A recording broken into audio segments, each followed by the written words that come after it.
Video کو زیادہ سے زیادہ لائک کیا کریں تاکہ زیادہ سے زیادہ مسلمان بھائی بہنوں تک پہنچ سکے، اور جن لوگوں نے چینل کو سبسکرائب نہیں کیا وہ سبسکرائب کر دیں۔ بسم اللہ الرحمن الرحیم۔ نماز کے بعد استغفر اللہ استغفر اللہ استغفر اللہ کیوں پڑھا جاتا ہے؟ نماز کے بعد استغفر اللہ استغفر اللہ استغفر اللہ پڑھنے کا بار بار کیوں کہا جاتا ہے؟ استغفر اللہ پڑھنے کی فضیلت۔ محترم ناظرین، نماز کے بعد استغفر اللہ استغفر اللہ استغفر اللہ کیوں پڑھا جاتا ہے؟ اس کی تفصیل آپ کے ساتھ ضرور شیئر کریں گے، لیکن اس سے پہلے ایک حدیث مبارکہ سن لیجئے۔ رسول پاک صلی اللہ علیہ وآلہ وسلم کا فرمان ہے، اس شخص کے لیے سعادت ہے جو اپنے اعمال نامے میں بہت استغفار پاتا ہے، کیونکہ استغفر اللہ پڑھنے سے حکم الہی کی تکمیل ہوتی ہے۔ استغفر اللہ پڑھنے سے رزق میسر آتا ہے اور اس میں اضافہ ہوتا ہے۔ استغفر اللہ جنت میں داخلے کا پروانہ ہے۔ استغفر اللہ پڑھنے سے گناہ معاف ہوتے ہیں اور خطائیں مٹ جاتی ہیں۔ استغفر اللہ مرنے کے بعد آدمی کے درجات کی بلندی کا باعث ہے۔ استغفر اللہ پڑھنے سے بلائیں ٹل جاتی ہیں۔ استغفر اللہ پڑھنے سے دل کو پاکیزگی حاصل ہوتی ہے۔ استغفر اللہ پڑھنے سے بے اولادوں کو اولاد ملتی ہے۔ استغفر اللہ پڑھنے سے صحت اور تندرستی قائم رہتی ہے اور انسان اپنے جسمانی اور روحانی قوتوں سے بھرپور فائدہ اٹھاتا ہے۔ یہ اس بے بس آدمی کے لیے راہ کشادہ ہے جس کے لیے زمین تمام تر وسعتوں کے باوجود تنگ پڑ گئی ہے۔ وہ مایوس شخص جو اپنے آپ سے اکتا گیا ہے اور وہ پریشانی کے باعث تنگ دلی کا شکار رہتا ہے۔ استغفر اللہ اس کی مایوسی اور پریشانی دور کر کے اسے نئی زندگی عطا کرتا اور فراغ دلی سے آشنا کرتا ہے۔ ایک مقولہ حضرت ابو بکر صدیق رضی اللہ تعالیٰ عنہ کا بڑے کام کا ہے اور بڑا یاد رکھنے کا ہے۔ حضرت ابو بکر صدیق رضی اللہ تعالیٰ عنہ فرماتے ہیں کہ جب کوئی شخص کام انجام دینے کے بعد 2 کلمے کہہ لے تو شیطان کہتا ہے اس شخص نے میری کمر توڑ دی، اور وہ 2 کلمے یہ ہیں، الحمدللہ اور استغفر اللہ۔ نماز پڑھی تو نماز کے بعد کہہ لیا الحمدللہ استغفر اللہ، تو شیطان کہتا ہے کہ اس شخص نے میری کمر توڑ دی۔ جہاں تک عبادتوں میں اپنی طرف سے کوتاہی کا تعلق ہے تو یاد رکھیں کہ کوئی بھی عبادت اللہ تبارک و تعالیٰ کی خالقیت کا اور اس کی ربوبیت کا حق ادا نہیں کر سکتی، لہٰذا ہماری طرف سے عبادات میں جو کوتاہیاں اور غلطیاں ہوئی ہیں ان پر استغفار کرنا چاہیے۔ استغفر اللہ استغفر اللہ استغفر اللہ کہتے رہنا چاہیے۔ صرف نماز ہی میں کمی کوتاہی نہیں ہوتی، نماز کے علاوہ بھی ہم انسانوں سے بہت سارے گناہ جانے میں یا انجانے میں سرزد ہو جاتے ہیں۔ صحیح حدیث میں ہے کہ رسول کریم صلی اللہ علیہ وآلہ وسلم کا یہ معمول تھا کہ جب بھی نماز سے فارغ ہوتے تو نماز سے فارغ ہونے کے فوراً بعد 3 مرتبہ فرماتے تھے استغفر اللہ استغفر اللہ استغفر اللہ۔ سوال یہ پیدا ہوتا ہے کہ استغفار کے معنی ہے گناہوں سے معافی مانگنا۔ آدمی نے جب کوئی گناہ کیا ہو تو استغفار کرے، جب کوئی غلطی کی ہو تو معافی مانگے، جب کوئی گناہ ہی نہیں کیا تو نماز کے بعد استغفار کا کیا مطلب؟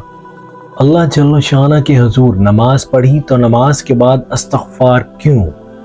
وجہ در حقیقت یہ ہے کہ اشارہ اس بات کی طرف کرنا مقصود ہے کہ نماز تو بے شک ہم نے پڑھ لی، لیکن جیسا پڑھنے کا حق تھا وہ ہم سے ادا نہیں ہو سکا، لہٰذا ہماری نماز میں جو کوتاہیاں ہیں اس پر ہم استغفار کرتے ہیں۔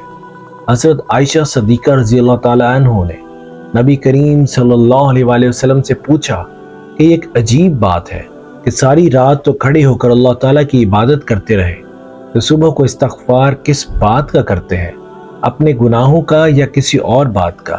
تو نبی کریم صلی اللہ علیہ وآلہ وسلم نے ارشاد فرمایا کہ اے عائشہ، وہ استغفار اپنی رات کو کی گئی عبادت کی وجہ سے کرتے ہیں کہ رات کو کی گئی عبادت میں اے اللہ آپ کی ربوبیت کا حق ہم سے ادا نہیں ہو سکا، اس واسطے ہم اس پر استغفار کرتے ہیں۔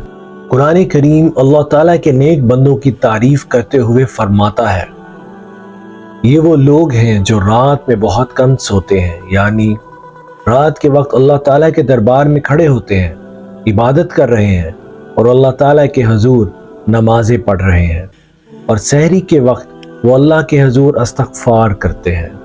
خود نبی کریم صلی اللہ علیہ وآلہ وسلم ساری رات کھڑے رہتے ہیں، پاؤں پر ورم آ رہا ہے، مگر پھر فرما رہے ہیں، اے اللہ ہم آپ کی عبادت کا حق ادا نہیں کر سکے، اے اللہ ہم آپ کی معرفت کا حق ادا نہیں کر سکے۔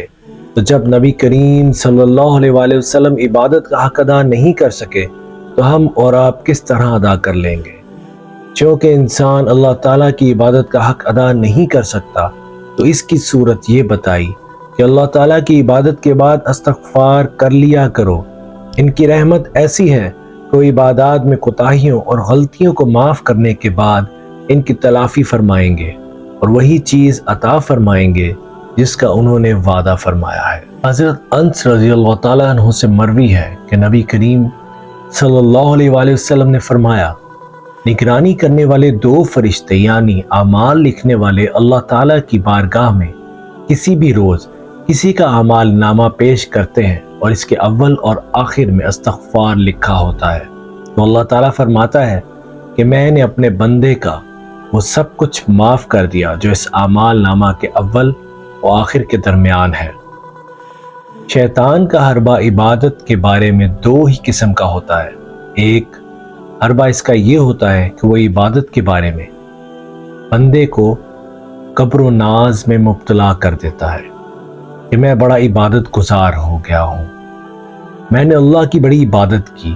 بندے کے دل میں عبادت پر ناز اور گھمنڈ پیدا کرتا ہے، تو الحمدللہ کل شیطان کی کمر توڑ دیتا ہے کہ یہ جو میں نے کیا در حقیقت توفیق کسی اور کی ہے، یہ سب کچھ اسی کی عطا ہے۔ دوسرا حربہ شیطان کا یہ ہوتا ہے کہ شیطان اس بات پر لگا دیتا ہے کہ تیری عبادت کیا، تیری نماز کیا، تیرا سجدہ کیا، اور اس سجدے کی ناقدری کر کے دل میں مایوسی پیدا کر دیتا ہے کہ ساری عمر ہو گئی نماز پڑھتے پڑھتے، لیکن نماز پڑھنے کا جو حق تھا وہ ہم سے ادا نہیں ہو سکا۔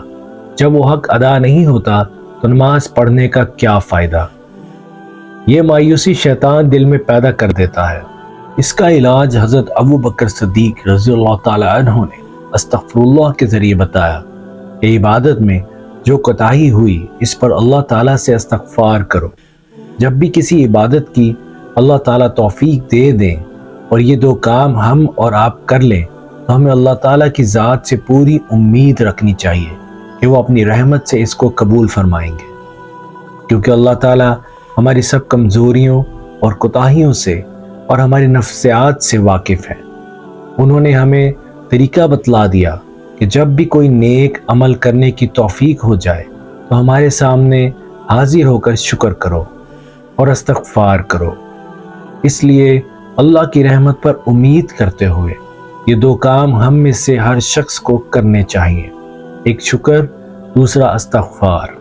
بعض اوقات ہمیں جس عبادت کی کبھی توفیق ہو جاتی ہے اس کے بارے میں ہم ناقدری میں مبتلا ہو جاتے ہیں، یعنی جب ہم یہ دیکھتے ہیں کہ یہ عبادت اس طرح انجام نہیں پائی جس طرح انجام پائی جانا چاہیے تھی، اس کا حق ہم سے ادا نہیں ہو سکا، اس کے آداب ہم بجا نہیں لا سکے، تو اس عبادت کی ناقدری ہمارے دلوں میں پیدا ہو جاتی ہے، اور اس ناقدری کی وجہ سے ہم اس عبادت کی توفیق ملنے پر اللہ تعالیٰ کا شکر ادا کرنے سے قاصر رہتے ہیں۔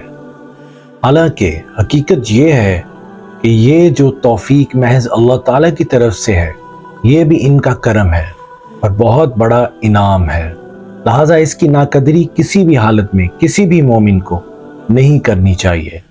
نمازوں کے بارے میں یہ جملہ بکثرت ہماری زبانوں پر آتا رہتا ہے کہ جی ہماری نماز کیا، ہم تو ٹکرے مارتے ہیں، لیکن یاد رکھیے یہ کلمہ شکر اور قدرت کا کلمہ نہیں ہے، اس سے اعتراض کرنا چاہیے۔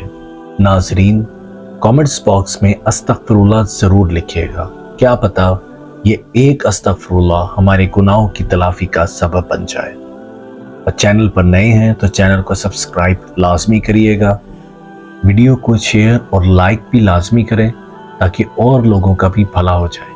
تو ملتے ہیں انشاءاللہ اگلی ویڈیو میں، تب تک کے لیے اجازت دیجیے، اللہ حافظ، دعاؤں میں یاد رکھیے گا۔